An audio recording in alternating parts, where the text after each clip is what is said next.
بسم اللہ الرحمن الرحیم۔ السلام علیکم۔ بوڑھی گھوڑی لال لگام۔ آج کل میری ماں کے لیے ہر شخص کی زبان پر یہی محاورہ تھا۔ جو بھی ہمارے گھر آتا یا جاتا، ماں کو دیکھ کر یا ان کی باتیں سن کر یہی جملہ ضرور کہتا۔ میں دل ہی دل میں جل اٹھتی تھی اور سوچتی تھی آخر ان لوگوں کی زبانیں کیوں بند نہیں ہوتی۔ لیکن حقیقت یہ تھی کہ لوگ آخر لوگ ہی تھے۔ اصل بات یہ تھی کہ غلطی میری ماں کی سمجھی جا رہی تھی، اس لیے لوگوں کی بات بھی انہیں غلط نہیں لگتی تھی۔ لوگ آخر ایسا کیوں کہتے تھے؟ میری ماں نے آخر ایسا کیا کیا تھا؟ ان کا قصور صرف اتنا تھا کہ وہ 65 سال کی عمر میں شادی کرنا چاہتی تھی۔ کبھی مجھے ماں پر بہت غصہ آتا اور کبھی ان کی حالت پر بے حد ترس آتا۔ گھر میں دن رات یہی موضوع گفتگو رہتا تھا۔ آنے جانے والی عورتیں بیٹھتی تو بس کسی بات کا چرچا شروع ہو جاتا۔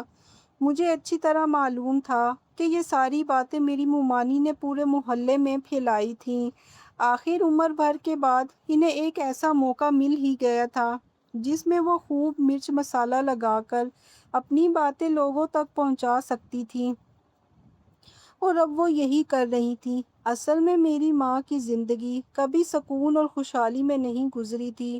شادی کے صرف 3 مہینے بعد، جب میں ابھی ماں کے پیٹ میں تھی، میرے ابا انہیں چھوڑ کر چلے گئے تھے۔ وہ کہاں گئے تھے اس کا کسی کو بھی علم نہیں تھا۔ لوگ صرف اتنا جانتے تھے کہ وہ ڈالر کمانے نیت سے بیرون ملک گئے تھے، اور وہ بھی غیر قانونی طریقے سے۔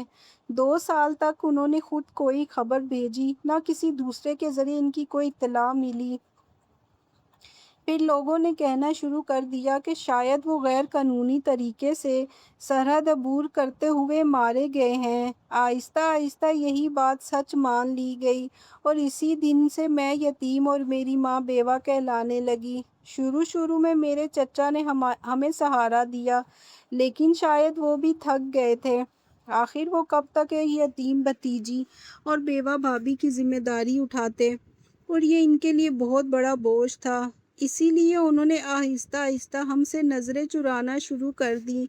آخر کار ایک دن میری ماں مجھے گود میں اٹھا کر ہمیشہ کے لیے میرے ماموں کے گھر آ گئیں، اور ماموں کی شادی کے ابتدائی دن تھے۔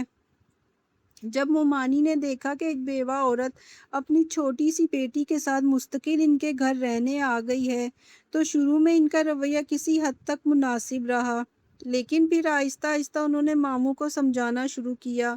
وہ کہنے لگی، باجی کی دوسری شادی کروا دیتے ہیں، آخر ہمارا دین بھی تو بیوہ عورت کے دوسرے نکاح کی اجازت دیتا ہے۔ یہ بات ماموں کے دل کو بھی لگی۔ ماں ابھی زیادہ عمر رسیدہ نہیں ہوئی تھیں، اس لیے اچھا اور مناسب رشتہ مل سکتا تھا۔ چنانچہ ماموں نے ان کی دوسری شادی کے لیے کوششیں شروع کر دی۔ جب ماں کو معلوم ہوا کہ ماموں ان کی دوسری شادی کروانا چاہتے ہیں، تو انہوں نے سخت مخالفت کی۔ وہ کسی بھی صورت دوسری شادی پر راضی نہیں تھی۔ ہر بات کے جواب میں وہ یہی کہتی، میرے شوہر کا انتقال ثابت نہیں ہوا، میں نے ان کی لاش نہیں دیکھی، میں خود کو بیوہ کیسے مان لوں؟ پھر وہ کہتی، میں صرف اپنے شوہر کا انتظار کروں گی، اور بس میری دوسری شادی کروانے کا خیال اپنے دل سے نکال دیں۔ اگر آپ نے ایسا کیا تو آپ بہت بڑے گناہگار ہوں گے۔ ماں کی یہ باتیں سن کر ماموں خاموش ہو گئے۔ انہوں نے ان کے لیے رشتے تلاش کرنا بھی بند کر دیے، کیونکہ ماں کی بات میں وزن تھا۔ یہ صرف لوگوں کا اندازہ تھا کہ میرے ابا فوت ہو چکے ہیں، حقیقت کسی کو معلوم نہیں تھی۔ دوسری طرف مومانی اندر ہی اندر جل رہی تھیں۔ اب انہیں اپنی نند اور اس کی بیٹی کو ساری زندگی اپنے شوہر کی کمائی پر پالنا تھا، اور یہ بات انہیں ہرگز پسند نہیں تھی۔ لیکن پھر نہ جانے اچانک ماں کو کیا ہو گیا۔ جب ان کی اپنی بیٹی یعنی میں شادی کی عمر کو پہنچ گئی، تو انہوں نے ایسی باتیں کرنا شروع کر دی کہ جو بھی سنتا حیران رہ جاتا، لیکن منہ بنا کر کہتے، اس عمر میں بھی شادی کا شوق۔ ماموں اکثر افسوس سے کہتے، ساری زندگی تو تنہا گزار دی، اب بڑھاپے میں نہ جانے کیا سوجی ہے۔ مگر ماں پر کسی بات کا کوئی اثر ہی نہیں ہوتا تھا۔ وہ لوگوں کی باتیں سن کر الٹا مسکرا دیتی۔ جو باتیں میرے لیے شرمندگی اور پریشانی کا باعث تھیں وہی باتیں ماں ہنسی میں ٹال دیتی تھی۔ صرف یہی نہیں بلکہ اب انہوں نے اپنے آپ کو سنوارنا بھی شروع کر دیا تھا۔ کبھی بال رنگواتی، کبھی بیوٹی پارلر چلی جاتی۔ مجھے لگتا تھا کہ انہیں میری شادی کی کوئی فکر ہی نہیں بلکہ اپنی شادی کی زیادہ فکر ہے۔ انہوں نے آہستہ آہستہ زیورات بھی جمع کرنے شروع کر دیے۔ جو عورت میرے والد کے جانے کے بعد کبھی تیار نہیں ہوئی تھی وہ اب روزانہ میک اپ کرتی، آئینے کے سامنے کافی دیر کھڑی رہتی اور خود کو غور سے دیکھتی رہتی، پھر بار بار مجھ سے پوچھتی، بیٹی میں زیادہ بوڑھی تو نہیں لگتی نا؟ میں ان کی یہ باتیں سن کر مزید پریشان ہو جاتی۔ ان کا انداز ہی بدل گیا تھا۔ ماموں بھی اب سمجھ چکے تھے کہ ماں کو سمجھانے یا ان سے بحث کرنے کا کوئی فائدہ نہیں، اس لیے انہوں نے انہیں ان کے حال پر چھوڑ دیا۔ انہوں نے مومانی کو بھی تاکید کی کہ وہ اس معاملے پر خاموش رہے، لیکن مومانی تو جیسے پوری زندگی اسی دن کا انتظار کر رہی تھی۔ آخر وہ اتنا بڑا موقع ہاتھ سے کیوں جانے دیتی؟ انہوں نے ماموں کی بات کی کوئی پرواہ نہ کی بلکہ پورے محلے کی عورتوں کو جا جا کر یہ خبر سنانے لگی۔ وہ طنزاً کہتی، دیکھو بھئی، شکرون کی عقل تو جیسے گھاس چرنے چلے گئی ہے۔ ساون کی اندھی دیکھو، اب تک خود کو جوان سمجھ رہی ہے۔ محلے کی عورتیں منہ پر ہاتھ رکھ کر زور زور سے ہنستی، کوئی ماں کو دیکھ کر استغفار پڑھتی، کوئی کہتی بوڑھی گھوڑی اور لال لگام۔ میرے لیے یہ سب کچھ ناقابل برداشت ہوتا جا رہا تھا۔ اسی دوران میری منگنی بھی ہو گئی۔ صرف 2 ہفتے پہلے ہی میری منگنی ہوئی تھی۔ یہ رشتہ مکمل طور پر ماموں کی پسند سے طے ہوا تھا۔ میں نے لڑکے کی تصویر تک نہیں دیکھی تھی، لیکن ایک دن میں نے مومانی کو پڑوسن سے بات کرتے ہوئے سنا۔ وہ بڑے فخر سے کہہ رہی تھی، دیکھو بھائی، اس پیدائشی یتیم لڑکی کے تو نصیب کھل گئے۔ اس کا منگیتر ابھی ابھی یورپ سے واپس آیا ہے، سالوں ڈالر کماتا رہا ہے، اب بہت امیر آدمی بن چکا ہے۔ یہ سن کر میں خاموش رہی، لیکن مجھے یاد آیا کہ ماں نے دوسری شادی کی باتیں بھی اسی وقت شروع کی تھی جب وہ منگنی کے بعد لڑکے کو دیکھ کر واپس آئی تھی۔ مجھے اپنی نئی زندگی کے خواب دیکھنے چاہیے تھے، لیکن میری ہر خوشی پر ایک ہی خوف غالب تھا۔ اگر یہ بات میرے سسرال والوں تک پہنچ گئی کہ میرے 65 سالہ ماں شادی کرنا چاہتی ہے تو کہیں وہ میرا رشتہ ہی ختم نہ کر دیں۔ اگر ایسا ہو جاتا تو مومانی کو مجھے ذلیل کرنے کا ایک اور بہانہ مل جاتا۔ وہ زندگی بھر مجھے طعنے دیتی۔ میں نے کئی مرتبہ ماں کو سمجھانے کی کوشش کی۔ میں نے ان کے ہاتھ پکڑ کر کہا، ماں، اب آپ کی عمر گزر چکی ہے، اب شادی کا وقت نہیں رہا۔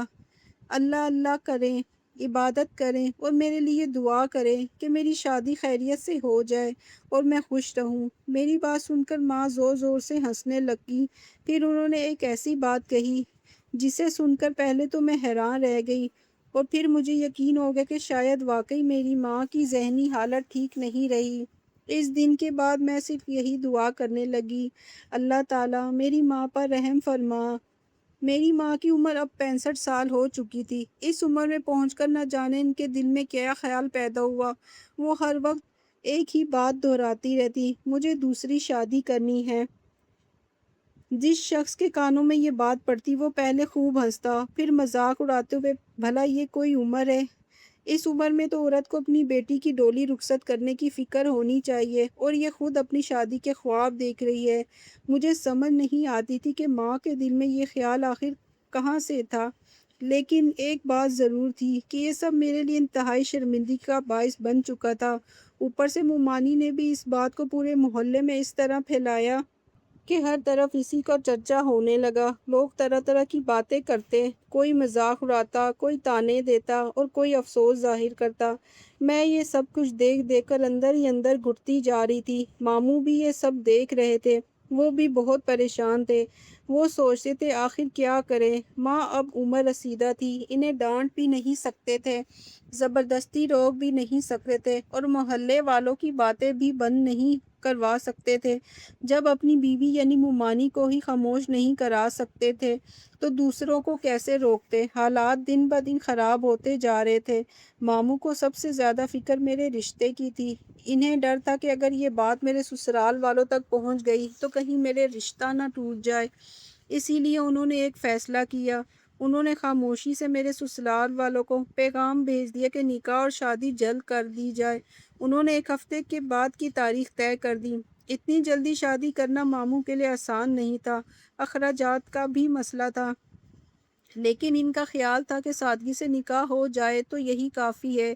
وہ صرف میرا گھر بسانا چاہتے تھے، لیکن شادی والے دن میری ماں نے ایسا کام کر دیا جس نے ہم سب کی زندگی بدل دی۔ وہی بات جس کا مجھے سب سے زیادہ خوف تھا، وہی حقیقت بن گئی اور ہماری عزت خاک میں مل گئی۔ وہ میری بارات کا دن تھا۔ میں دلہن بنی اپنے کمرے میں بیٹھی تھی، ہاتھوں پر مہندی سجی ہوئی تھی، سر سے پاؤں تک دلہن کے لباس میں ملبوس تھی۔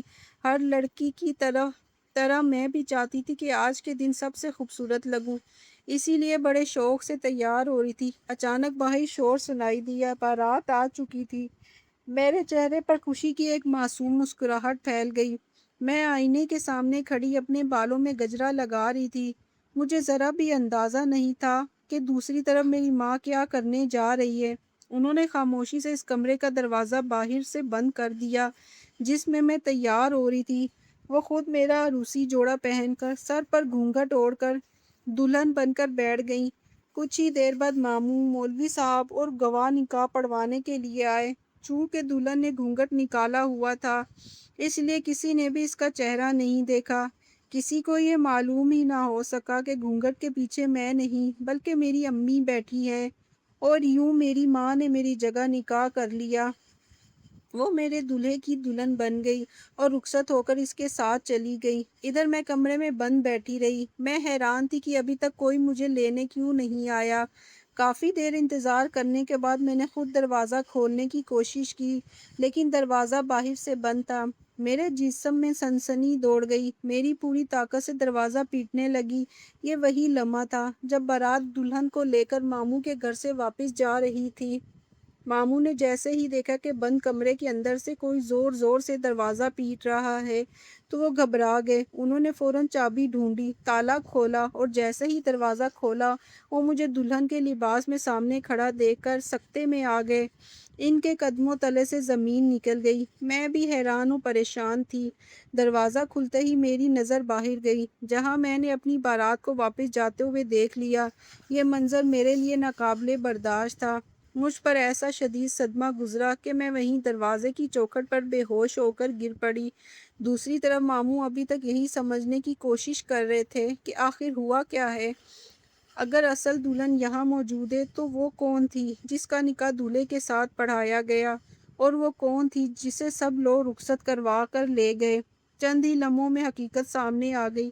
سب کو معلوم ہو گیا کہ میری ماں نے میری جگہ دھوکے سے نکاح کر لیا تھا۔ انہوں نے انتہائی ہوشیاری سے سب کی آنکھوں میں دھول جھونک دی تھی۔ کسی کو ذرا بھی شک نہیں ہوا۔ وہ خاموشی سے دلہن بنی، نکاح پڑھوایا اور پھر سب کے سامنے رخصت بھی ہو گئیں۔ یہ خبر پورے محلے میں جنگل کی آگ کی طرح پھیل گئی۔ ہر طرف ایک ہی چرچا تھا، ماں اپنی بیٹی کا دولہا لے کر بھاگ گئی۔ میں اور ماموں دونوں بے حد شرمندہ تھے۔ ہمیں یقین تھا کہ کچھ ہی دیر میں بارات واپس آئے گی، دولہا میری ماں کو واپس چھوڑ جائے گا اور پھر ہمارے گھر کے سامنے تماشا لگ جائے گا، ہمیں ذلیل کیا جائے گا، ہماری عزت خاک میں مل جائے گی۔ لیکن حیرت کی بات یہ تھی کہ ایسا کچھ بھی نہ ہوا۔ رات گزر گئی، کوئی واپس نہیں آیا۔ اس کے باوجود ہمیں یقین تھا کہ صبح ہوتا ہی سب کچھ سامنے آ جائے گا۔ ہمیں یقین تھا کہ اگلے دن پورا محلہ ہمارے دروازے پر کھڑا ہوگا، لوگ ہمارا مذاق اڑائیں گے، ماموں کی باقی ماندہ عزت بھی ختم ہو جائے گی۔ مجھے اپنی ماں پر بہت غصہ آ رہا تھا۔ انہوں نے صرف میرے ساتھ ہی ظلم نہیں کیا تھا، انہوں نے ماموں کی تمام قربانیوں کا بھی صلہ یہی دیا تھا۔ جس شخص نے برسوں سے ہمارا سہارا بن کر ہمیں سنبھالا، آج اسی کی عزت کو خطرے میں ڈال دیا تھا۔ میں بے بس تھی، صرف رو سکتی تھی اور ساری رات روتی رہی۔ آخرکار صبح ہو گئی، سورج نکل آیا۔ میرا دل زور زور سے دھڑک رہا تھا۔ میں مسلسل اللہ تعالیٰ سے یہی دعائیں مانگ رہی تھی۔ مجھے اسی لمحے کا خوف تھا اور آخر وہ گھڑی آ ہی گئی۔ لیکن ایک عجیب بات ہوئی۔ وہ مانی جو کل تک ماں کے خلاف ہر جگہ باتیں کرتی پھرتی تھی، آج بالکل خاموش تھی۔ ان کے چہرے پر نہ غصہ تھا نہ طنز، بلکہ وہ تو خوشی خوشی گھر کی صفائی کر رہی تھی، کھانے پینے کا انتظام بھی کر رہی تھی۔ مجھے اور ماموں کو ان کا یہ بدلہ رویہ بالکل سمجھ نہیں آ رہا تھا۔ ہم حیران تھے کہ آخر یہ سب کیا ہو رہا ہے۔ کچھ دیر بعد دروازہ کھلا، میری ماں اپنے دولہے کے ساتھ گھر واپس آئی۔ ہم سب کی نظریں ان پر جم گئی۔ ہمیں یقین تھا کہ اب کوئی جھگڑا شروع ہوگا، لیکن دولہے کے چہرے پر نہ غصہ تھا نہ ناراضگی، بلکہ وہ مکمل طور پر پرسکون تھا۔ اس کے چہرے پر ہلکی سی مسکراہٹ بھی تھی۔ یہ منظر دیکھ کر ہم سب حیرت میں ڈوب گئے۔ ہمیں کچھ سمجھ نہیں آ رہا تھا کہ آخر یہ سب کیا ہو رہا ہے۔ ہم نے خاموشی اختیار کی، ان کی مہمان نوازی کی، پھر دوپہر کے وقت سب لوگ کھانے کی میز پر اکٹھے بیٹھ گئے۔ اسی دوران دولہے نے ایسی بات کہی جسے سن کر ہم سب کے منہ سے حیرت سے کھلے کے کھلے رہ گئے۔ وہ بولا، مجھے معلوم ہے کہ میری دلہن بدل دی گئی تھی۔ مجھے یہ بھی معلوم ہے جس عورت سے میرا نکاح ہوا وہ اس لڑکی کی ماں ہے جس سے میری منگنی ہوئی تھی، لیکن مجھے اس بات پر کوئی اعتراض نہیں ہے، بلکہ میں اللہ تعالیٰ کا بے حد شکر گزار ہوں کہ میرا نکاح اسی خاتون سے ہوا، نہ کہ ان کی بیٹی سے۔ یہ سنتے ہی میرے دل سے ایک طرف خوف نکل گیا، لیکن دوسری طرف بے شمار سوال پیدا ہو گئے۔ آخر ایسا کیوں؟ وہ میری ماں کو اپنی بیوی کے طور پر قبول کرنے پر کیوں خوش تھا؟ اس کے پیچھے آخر کون سا راز تھا؟ میرا دل بے چینی سے بھر گیا تھا۔ مجھے خوشی بھی تھی کہ میری ماں کو ان کے شوہر نے قبول کر لیا، لیکن ساتھ ہی میرے ذہن میں ایک ہی سوال گردش کر رہا تھا، آخر کیوں؟ ایسی کون سی حقیقت تھی جس کی وجہ سے وہ خوش تھی کہ اس کی شادی مجھ سے ہوئی، بلکہ میری ماں سے ہوئی؟ ماموں نے بھی یہی سوال کیا۔ تب دولہے نے آہستہ آہستہ پوری حقیقت بیان کرنا شروع کی۔ اس کی باتیں سنتے ہی میرے رونگٹے کھڑے ہو گئے۔ مجھے اپنی سماعت پر یقین نہیں آ رہا تھا۔ وہ بولا، پہلی ہی رات انہوں نے، یعنی آپ کی والدہ نے مجھ سے کوئی بات نہیں چھپائی۔ انہوں نے مجھے ساری حقیقت سچ سچ بتا دی کہ وہ اصل دلہن نہیں بلکہ دلہن کی ماں ہے، اور انہوں نے جان بوجھ کر یہ نکاح کیا ہے۔ میں نے ان کی بات غور سے سنی، پھر میں نے بھی اپنی حقیقت انہیں بتائی۔ میں حیرت سے ان کی طرف دیکھ رہی تھی۔ وہ بولتا گیا، میں وہی شخص ہوں جو کئی سال پہلے اپنی بیوی کو چھوڑ کر غیر قانونی طریقے سے یورپ چلا گیا تھا۔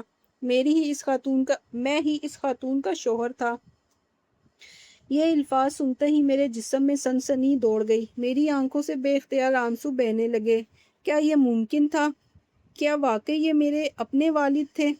وہ بولے، میں تمہارا باپ ہوں۔ یہ سن کر میری دنیا ہی بدل گئی۔ میری ماں کا برسوں پرانا یقین سچ ثابت ہو گیا تھا۔ انہوں نے کبھی کسی کی بات نہیں مانی تھی۔ وہ ہمیشہ یہی کہتی تھی، میرا شوہر زندہ ہے، اور آج اللہ تعالیٰ نے ان کی بات کو سچ کر دکھایا تھا۔ میرے والد نے بتایا، میں غیر قانونی طریقے سے یورپ گیا تھا تاکہ زیادہ پیسہ کما سکوں اور اپنی بیوی کو خوشحال زندگی دے سکوں۔ میں وہاں تو پہنچ گیا، لیکن قسمت نے ساتھ نہیں دیا۔ کئی سال سڑکوں اور فٹ پاتھوں پر گزار دیے، نہ واپس آ سکتا تھا نہ کوئی رابطہ کر سکتا تھا۔ آہستہ آہستہ حالات بہتر ہوئے، پھر ایک چھوٹا سا کام ملا، اللہ تعالیٰ نے برکت دی، کاروبار چل نکلا اور میں نے کافی دولت کما لی۔ تقریباً 10 سال بعد جب پاکستان واپس آیا تو سب کچھ بدل چکا تھا۔ انہوں نے آہ بھرتے ہوئے کہا، گھر والوں نے بتایا کہ میری بیوی یہاں نہیں رہتی، کسی کو معلوم نہیں تھا کہ وہ کہاں ہے۔ میں نے بہت تلاش کیا، لیکن نہ اس کا پتہ ملا اور نہ اپنی بیٹی کا۔ میرے پاس ان کا کوئی پتہ بھی نہیں تھا۔ انہوں نے مزید بتایا، ادھر میری والدہ مجھ پر دوسری شادی کے لیے زور دیتی رہی، مگر میں ہمیشہ انکار کرتا رہا۔ وقت گزرتا گیا، آخر میری والدہ بھی دنیا سے چلی گئی۔ میں برسوں پردیس میں اکیلا رہا، پھر بہت عرصہ اپنی بیوی اور بیٹی کو تلاش کرتا رہا۔ تنہائی نے مجھے تھکا دیا تھا، اس لیے آخرکار میں نے ایک رشتہ کروانے والی خاتون سے کہا، میرے لیے مناسب رشتہ تلاش کریں۔ اسی دوران اتفاق سے ماموں بھی میرے لیے رشتہ ڈھونڈ رہے تھے۔ یوں میری منگنی انہی سے طے ہو گئی۔ والد نے کہا، منگنی والے دن جب میں نے تمہاری ماں کو دیکھا، وہ برقعے میں تھی، کوئی ان کا چہرہ نہیں دیکھ سکتا تھا، لیکن وہ مجھے دیکھ سکتی تھی۔ انہوں نے مجھے ایک نظر میں پہچان لیا۔ دل نے گواہی دی کہ میں ہی ان کا شوہر ہوں، لیکن وہ یہ بات کسی کو کیسے بتاتی؟ کوئی یقین ہی نہ کرتا۔ اسی لیے انہوں نے وہی کیا جو انہیں درست لگا۔ انہوں نے اپنی بیٹی کی جگہ خود نکاح کر لیا۔ پہلی رات جب میں نے دلہن کا گھونگھٹ اٹھایا تو میں بھی حیران رہ گیا۔ میرے سامنے میری اپنی بیوی بیٹھی تھی۔ ہم دونوں برسوں بعد ایک دوسرے سے ملے تھے۔ ہم نے ایک دوسرے کو اپنی اپنی زندگی کی پوری داستان سنائی۔ تب مجھے معلوم ہوا کہ جس لڑکی سے میری منگنی ہوئی تھی وہ دراصل میری اپنی بیٹی تھی۔ اللہ تعالیٰ نے ہمیں ایک بہت بڑے گناہ سے بچا لیا۔ اگر میری بیوی مجھے نہ پہچانتی تو نادانستہ طور پر میرا نکاح اپنی ہی بیٹی سے ہو جاتا۔ یہ اللہ تعالیٰ کی بہت بڑی رحمت اور حکمت تھی۔ یہ سب سن کر میں پھوٹ پھوٹ کر رونے لگی۔ اب میرے آنسو غم کے نہیں بلکہ خوشی کے تھے۔ میں اپنی ماں سے ناراض تھی۔ میں نے دل میں فیصلہ کر لیا تھا کہ اب کبھی ان سے بات نہیں کروں گی، لیکن آج مجھے اپنی سوچ پر بے حد شرمندگی ہو رہی تھی۔ دوسری طرف مومانی بھی خاموش بیٹھی تھی۔ انہیں حقیقت پہلے ہی معلوم ہو چکی تھی، اسی لیے وہ صبح سے بالکل پرسکون تھی اور مہمانوں کی خاطر داری میں مصروف تھی۔ لیکن جب سب کے سامنے پوری حقیقت بیان ہوئی تو انہیں اپنی پھیلائی ہوئی باتوں پر شدید شرمندگی محسوس ہوئی۔ وہ اٹھی، میری ماں کے پاس گئی اور ان سے معافی مانگ لی۔ میری ماں کے چہرے پر آج برسوں بعد حقیقی خوشی تھی۔ ان کا صبر رنگ لے آیا تھا، ان کا یقین سچا ثابت ہوا تھا۔ اللہ تعالیٰ نے انہیں ان کا بچھڑا ہوا شوہر واپس لوٹا دیا تھا۔ برسوں بعد ہمارا خاندان دوبارہ ایک ہو گیا تھا۔ مجھے بھی یقین ہو گیا تھا کہ اب میری والدین مل کر میرے مستقبل کے لیے بہترین فیصلہ کریں گے۔ محلے کی عورتیں بھی اس عجیب مگر خوبصورت اتفاق پر حیران تھی۔ سب یہی کہہ رہی تھی کہ اللہ تعالیٰ جب چاہے برسوں کے بچھڑے ہوئے لوگوں کو بھی ملا دیتا ہے۔ Einer Bücher, die Tiane.